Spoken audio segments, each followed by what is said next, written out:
Hello, I am Dr. RJ, Monster Veterinarian, and I am here to answer your questions about your monster, cryptid, or kaiju.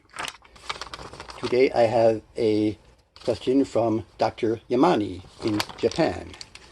He writes, I have adopted a 400-foot kaiju named Gojira.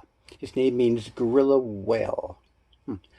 He has some serious anger issues and repeatedly attacks cities, particularly Tokyo. That's not good. He also has arsonist tendencies, setting whole neighborhoods on fire. That's bad. He doesn't get along with other kaiju and is always fighting with them, particularly a three-headed one.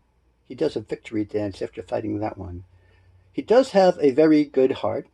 It's good that you acknowledge that. And is frequently saving the world from alien invasions. That's very good of him. But that doesn't last long.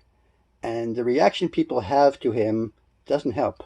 One minute they're sending Jaguar to ask him for help, and the next they're sending the military to destroy him. That is confusing. And what was that Super X thing anyway? Can you give me advice about his lack of impulse control? That was Dr. Yamani from Japan. Well, Dr. Yamani, first let me say that the name gorilla whale might lack a little bit of dignity. That might be a reason that he's not getting along with other kaiju. Perhaps they're making fun of him. Kaiju can be a little petty that way.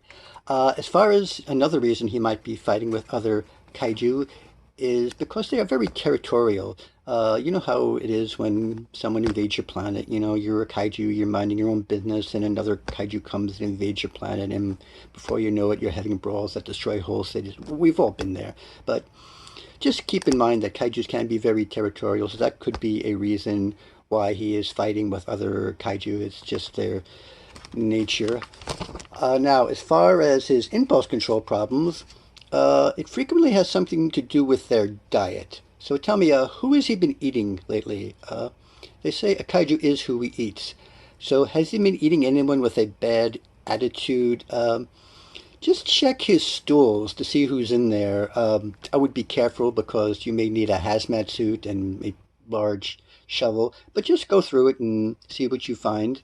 And if there's some particularly negative people in there, that could be part of the problem. If that's not it, get back to me, write me again, and we'll look for a further reason why your giant kaiju is going on rampages, just for the sake of Tokyo.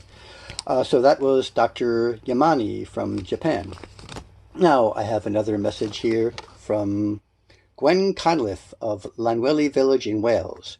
She writes, my husband and I have adopted a werewolf for our kids. Once a month, it's a great pet. I see where this is going already. But the trouble is that he's only a werewolf during the full moon. Yes, most werewolf owners don't consider this in advance.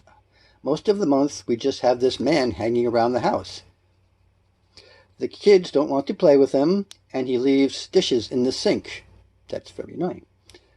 My husband doesn't like leaving me alone with him all day since he follows me around reading poetry about being pure at heart and when the wolfsbane blooms.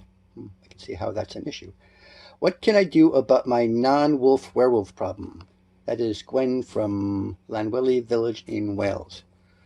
Well, Gwen, this is a very frequent problem that werewolf owners find themselves having, and a lot of people don't take that into consideration before they actually adopt their werewolf. Now, there are, of course, positives to having a part-time monster. After all, you can go on vacation safely and leave your monster behind in his human form, and you don't have to worry about him going on a rampage and eating the neighbors or any such thing, because you can leave a person home alone, but you can't leave a werewolf home alone. So that is one advantage to having a part-time monster. That is a good thing about werewolf. That is actually a selling point for some people to actually buy a werewolf. Now, as far as having this man around your house for the rest of the month, I suggest you might want to rent him out. Perhaps you can rent him as a henchman for a supervillain, mad scientist, or other madman. I hear Blofeld is always hiring. He needs chattel all the time for people who are very dispensable. And if your monster in his human form gets killed by 007, as long as it's not a silver bullet, he will recover, and he can be back in time for the full moon for your child to have a pet again. So that's something you just might want to consider. Well, I hope that helps, Gwen from Lanwelly Village. Well, I think that's all for me for today. I have been Dr. RJ, expert on your monster, cryptid, or kaiju, and I will be back to answer more questions next time. And until then, have a monster of a good day.